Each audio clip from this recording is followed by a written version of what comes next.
तर नमस्कार मंडळींनो, आपल्या नवीन ब्लॉगमध्ये तुमचं स्वागत आहे। आज मी चाललोय आपल्या तलावपालीला, जी ठाण्यावरून अवघ्या 5 मिनिटाच्या अंतरावर आहे। तर तुम्ही बघू शकता अवघी 5 मिनिटं लागणार आपल्याला तिथं पोचायला। ते समोर आहे ते झाड, त्या झाडाच्या इथंच आपलं तलाव आहे। तर आपण तिथेच जातोय, तर भेटूया तिथेच। तर आपलं तलावाच्या इथे आगमन झालेलं आहे आणि हा असा काही नजारा आहे तलावाचा। आपण इथून बॅक साईडला जाऊ। बॅक साईडचा व्ह्यू काही असा आहे। हा निळा पट्टा दिसतोय तो पूर्ण तलावाचा त्या साईडचा एंड आहे।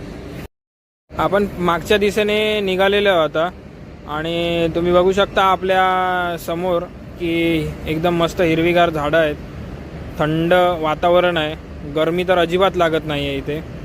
आपल्याला पुढे आल्यानंतर आपले एक काका दिसले जे मच्छी पालन केलं या तलावामध्ये। तिथं हे खाद्य घेऊन जात आहेत घालायला।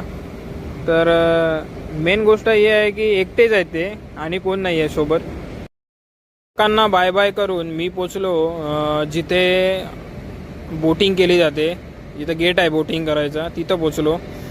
त्यानंतर मी तिथून पण थोडासा शूट घेतला, निघालो।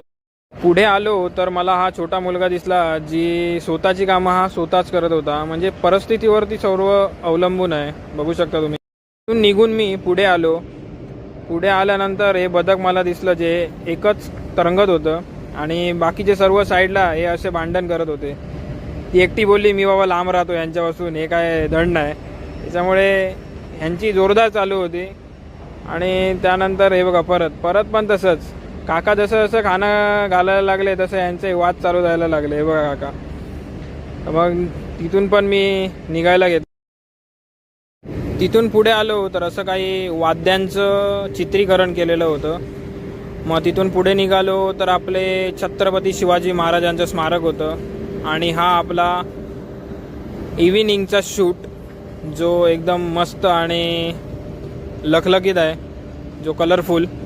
त्यामुळे हे थोडंसं शूट केलं संध्याकाळी येऊन आणि नंतर मग थोडंसं बोटिंगच्या इथं गेलो, ते केलं आणि मग संध्याकाळी हे सर्व करून मी घरी निघालो। तर व्हिडिओ आवडला असेल तर नक्की लाईक करा।